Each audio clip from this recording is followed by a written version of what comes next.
Salut à tous, on se retrouve aujourd'hui pour parler du Real Madrid en ce lundi 19 décembre et on commence tout d'abord avec la Coupe du Monde. Hier, c'était le dernier match de la Coupe du Monde, donc la finale. Et il y avait deux Madrilènes qui ont joué, donc les deux Français, Aurélien Tchouaméni et Eduardo Camavinga. Donc ils ont joué avec l'équipe de France contre l'équipe de l'Argentine. Donc ça a été une finale complètement folle, hein, vraiment une très belle rencontre de football. 3 partout après 120 minutes de jeu du coup, les tirs au but et malheureusement pour l'équipe de France, une défaite 4-2 lors de la séance des tirs au but. Du coup, la France finit deuxième de ce mondial. L'Argentine remporte la Coupe du Monde. Félicitations à cette sélection de l'Argentine. Donc les deux ont joué. Aurélien Tchouaméni a commencé titulaire. Concernant Eduardo Camavinga, il est rentré en cours de jeu. Il a fait une très belle entrée, Eduardo Camavinga. Donc fier de vous, bien sûr. Fier de Aurélien Tchouaméni, fier d'Eduardo Camavinga. Donc c'est fini, la France de Camavinga et Tchouaméni s'incline au tir au but face à une belle équipe de l'Argentine. On ne peut que les féliciter après tel parcours.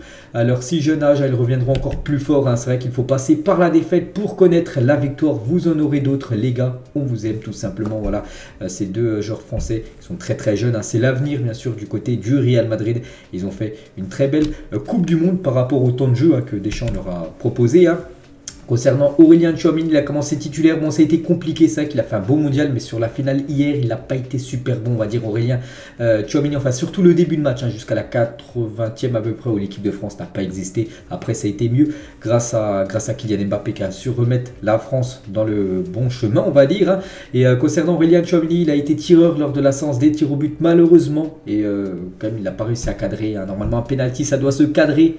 Voilà. Quand tu cadres un penalty, tu as quasiment une chance sur 2, voire une chance sur 3 de marquer, quasiment. Et voilà, si tu cadres pas, non, tu ne peux pas marquer. Donc il n'a même pas réussi à la cadrer, Aurélien Tchouaméni. Bon, c'est comme ça, mais bon, bien sûr, ça fait un tir au but loupé pour les Bleus. Et concernant Camavinga, donc il n'a pas tiré lors de la séance des tirs au but, mais il est rentré en cours de jeu. Il a été très bon. Il a remplacé Théo Hernandez de nouveau sur le poste de défenseur gauche. Puis voilà, il a encore fait vraiment une très très belle partie par rapport au nombre de minutes qu'il a joué hier. Félicitations à lui, tu reviendras. Pour la gagner, on espère, bien sûr. Camavinga, qui était le plus jeune joueur de l'équipe de France, il finit comme deuxième du mondial, ce qui est une très belle place, mais bon, voilà, il est quand même la meilleure place qui est en première position. Bref, et bien sûr Aurélien Tchouaméni, on peut voir les deux déçus de finir deuxième de ce mondial, mais bon, voilà, ils ont quand même atteint la finale et c'est quand même très très bien. Et en live sur Instagram pour parler juste de, comment dire, de Camavinga, donc un certain Sergio Agüero insulte Camavinga de tête de, et vous pouvez voir le mot après que je vais pas dire, 34 ans, quel pauvre type sérieux, c'est vrai les gars, sur son compte Instagram, Kun Agüero qui n'a même pas joué en plus la finale de la Coupe du Monde, mais il était dans le vestiaire de l'Argentine et à la fin sur son live Instagram, je sais même pas pourquoi, en gros c'est que le contexte pourquoi il a insulté Camavinga de cette insulte là, je sais pas, bon il a quand même 34 ans, je sais pas pourquoi il a dit ça, Camavinga qu'un jeune joueur de seulement 20 ans, donc voilà, enfin le manque de respect quand même de Kun Agüero envers le joueur français. Et Mesut Özil, les gars, il a regardé le match hier, il a dit no Benzema, no party. C'est vrai que Benzema, on sait qu'il aurait pu jouer à cette Coupe du Monde, même cette finale, mais bon, c'est voilà tout ce qui s'est passé, on va pas revenir sur tout ça. Et Mesut Özil, qui est un grand copain de Karim, il a dit ça sur son compte Twitter, s'il n'y a pas Benzema, il n'y a pas de match. C'est vrai que Benzema aurait pu faire beaucoup de bien à cette équipe de France hier, mais bon, voilà, malheureusement, pour les Bleus, il n'était pas là. Enfin, c'est Deschamps qui a plutôt vraiment choisi, parce qu'il aurait pu faire jouer Deschamps pour la finale, mais il n'a pas voulu. Bon, on va pas revenir sur tout ça, bref. Et toujours avec Karim, les gars, donc aujourd'hui c'est un jour spécial pour lui parce qu'on est le 19 décembre. Et c'est quoi le 19 décembre pour Karim Benzema? C'est son anniversaire. Karim Benzema fête aujourd'hui ses 35 ans, donc on va lui souhaiter bien évidemment un joyeux anniversaire au Ballon d'Or KB9, le Ballon d'Or 2022, bon anniversaire à lui. Et concernant, voilà, depuis son retour en équipe de France, Karim Benzema, avec on parlait des Bleus, donc depuis son retour il a joué 14 matchs, 10 buts, une passe décisive, il a remporté la Ligue des Nations, malheureusement on n'a pas pu le voir pour cette Coupe du Monde, donc il sera de retour bien sûr avec le Real Madrid dans 11 jours exactement contre l'équipe du Real Valladolid, dans le prochain match du Real Madrid, un match officiel. Et on va parler toujours de l'équipe de France, on va parler de ce joueur qu'on a beaucoup parlé l'été prochain. Il a fait quasiment volte-face au Real Madrid, mais il a fait quand même une très belle Coupe du Monde. Je pense que beaucoup de supporters de football, les supporters du Real, même de n'importe quel club, ont regardé le match de Kylian Mbappé. Il a été bon, ça a été bien sûr le meilleur français. Et de loin hier, et la porte n'est pas fermée pour Mbappé au Real Madrid. Florentino Pérez veut le signer un jour. Voilà. Pérez souhaite que les suites de la saga de Mbappé l'été dernier se refroidissent un peu sans rien exclure pour la suite. Bien sûr, il est conscient des rebondissements qui se produisent dans le football. Il n'a jamais fermé la porte à Kylian Mbappé. Voilà, c'est toujours une piste, bien sûr, pour le Real Madrid. Kylian Mbappé, qui a un rêve, on l'a toujours su, c'est de jouer un jour du côté du Real Madrid. Bon, il n'est pas venu l'été dernier, mais voilà, ça peut peut-être revenir sur le devant de la scène, peut-être l'été prochain, peut-être dans 2 ans, on ne sait pas, mais voilà, la porte n'est pas fermée tant que ça sera Florentino Pérez, le président de cette équipe du Real. Et sur le Twitter, plutôt Real Madrid France, donc c'est simple la question, Kylian Mbappé, le train, il repasse ou il ne repasse pas? Donc en gros, c'est dire que le Real Madrid devrait revenir à la charge ou non concernant Kylian. Plus de 10 000 votes et la plupart ont mis quand même il repasse. Bien sûr, le train repasse pour un joueur de ce niveau-là. Un joueur qui a seulement, il va avoir ses 24 ans demain. Donc voilà, en début de carrière, il peut jouer encore quasiment 15 ans à très haut niveau. Donc voilà, bien sûr, le Real Madrid peut revenir à la charge. Le train repasse pour ce genre de joueur.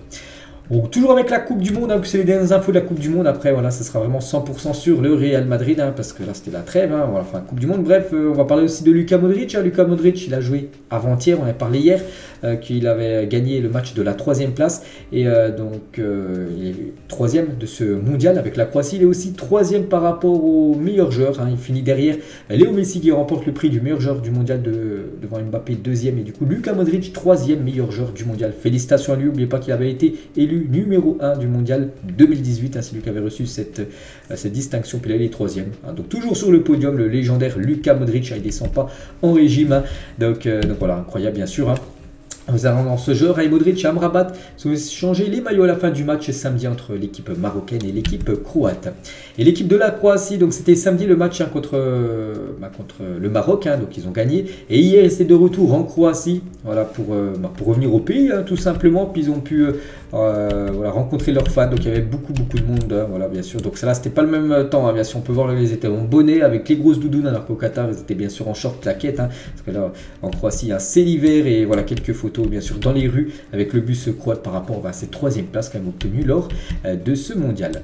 Et Ancelotti l'a dit, Modric est immortel et restera s'il le souhaite et nous sommes tous sûrs qu'il prendra sa retraite au Real Madrid. Voilà ce que pense Ancelotti concernant Luka Modric. Et Rio Ferdinand, les gars, il a dit sur une vidéo YouTube, il a dit, j'ai parlé avec Luka Modric avant qu'il n'aille au Real Madrid, bon, c'était il y a quelques années en 2013, je lui ai dit, est-ce que tu quittes Tottenham? Il a répondu oui, il ne savait pas où il allait aller. J'ai dit, écoute, tu as qu'à venir à Manchester United. Donc Modric m'a dit, je veux être le premier Croate à jouer pour Manchester, pouvons-nous y arriver? Manchester ensuite conclut l'accord avec un autre joueur, puis Modric du coup est allé au Real Madrid. Le reste appartient à l'histoire. C'est vrai qu'il aurait pu aller du côté de Manchester que du côté du Real Madrid. Je pense qu'il a pris la bonne décision de venir du côté du Real Madrid. Maintenant c'est une légende du côté de ce club. Le Real achètera-t-il un joueur qui a marqué la Coupe du Monde 2022 comme il a l'habitude de le faire depuis toutes les dernières Coupes du Monde? Dernière en date, c'était en 2018, Thibaut Courtois qui avait été recruté après son mondial. En 2014, il y a eu Rames, Toni Kroos, Navas. En 2010, Ozil Khedira. En 2006, Cannavaro, Emerson. Cannavaro qui avait remporté en plus le Ballon d'Or cette année-là. Et 2002, Ronaldo R9, donc 2022, normalement, si on suit la logique, il devrait avoir un joueur qui a très performé lors du mondial, je sais pas, un Bellingham, un Gakpo, Enzo Fernandez, Kylian Mbappé, pourquoi pas, voilà, qui a performé pas dans son mondial, qui pourrait être une recrue du côté du Real Madrid. On verra bien sûr ce qui nous réserve, ce qui nous réserve dans les prochains mois. Concernant le club, le Real Madrid, vu que c'est la fin de la Coupe du Monde, donc revient dans exactement 11 jours, on est le 19, le retour c'est le 30 décembre, dans 11 jours, l'attente est insoutenable, bien sûr, c'est le match contre le Real Valladolid.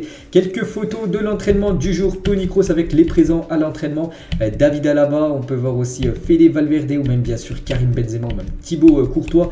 Concernant les Français, par exemple Kamavinga ou même Aurélien Tchouaméni qui ont joué hier, eux, ils reviendront quasiment aux alentours du 28-30 à peu près, donc ils seront ils seront pas là, voilà, pour le premier match, Ils vont revenir à la compétition, peut-être pour la Super Coupe, la Super Coupe d'Espagne, qui aura lieu, je crois, le début janvier. Donc voilà, ils vont prendre quelques jours de vacances à ceux qui ont joué là, comme Luka Modric aussi qu'on peut mettre, qui a joué ce week-end. On revient 6 ans quasiment jour pour jour, parce que c'était le 18 décembre, le 19 décembre, donc c'était en 2016. Le Real Madrid remportait sa 5e Coupe du Monde des clubs de son histoire suite à sa victoire 4-2 en finale contre le Kashima Antlers, je crois que c'est une équipe japonaise si je ne me trompe pas. Voilà, tout est dit. Voilà. Félicitations au Real Madrid. Cette fois-ci, c'était la Coupe du Monde des clubs qui était remportée par le Real Madrid. Carlo Ancelotti, je ne sais pas ce que l'avenir me réserve, mais je suis tellement heureux au Real Madrid. Je suis sous contrat jusqu'en 2024 s'il ne me vire pas. Je ne partirai pas, je partirai avoir le temps de penser à mon avenir. Voilà ce qu'il dit. Tant que le Real Madrid sera satisfait de ses ses prestations en tant que coach, hein. Il ne démissionnera pas, il ne quittera pas cette équipe pour aller ailleurs parce qu'on sait qu'on l'annonce beaucoup du côté du Brésil, former le Brésil, donc en gros entraîner le Brésil. Je ne sais pas ce qui se passera dans le futur, j'ai un contrat avec le Real Madrid jusqu'en 2024 et si je ne me fais pas virer, je ne pars pas, hein. Donc voilà ce que dit Carlo Ancelotti, hein. Et il a parlé aussi de la rivalité entre Ronaldo et Messi, il les a motivés tous les deux et a maintenu la compétition à un niveau très élevé. Messi a terminé avec une Coupe du Monde et Ronaldo non, mais il a une carrière extraordinaire en particulier avec le Real Madrid, hein. Voilà ce que dit Ancelotti par rapport à cette rivalité Ronaldo-Messi qu'on a pu voir sur ces 15 dernières années. Et tiens, Toni Kroos, un joueur du Real Madrid, par rapport à Léo Messi, il a dit, hein, Léo Messi mérite cette Coupe du Monde absolument, je n'ai jamais vu une performance individuelle comme la sienne dans cette Coupe du Monde. Il n'a pas joué pour des clubs que j'aime, hein, on pense au Barça, mais je dois être honnête, hein, que voilà, il mérite, hein, cette Coupe du Monde. Donc voilà ce que peut dire Toni Kroos par rapport au titre de l'Argentine et surtout de Léo Messi hier.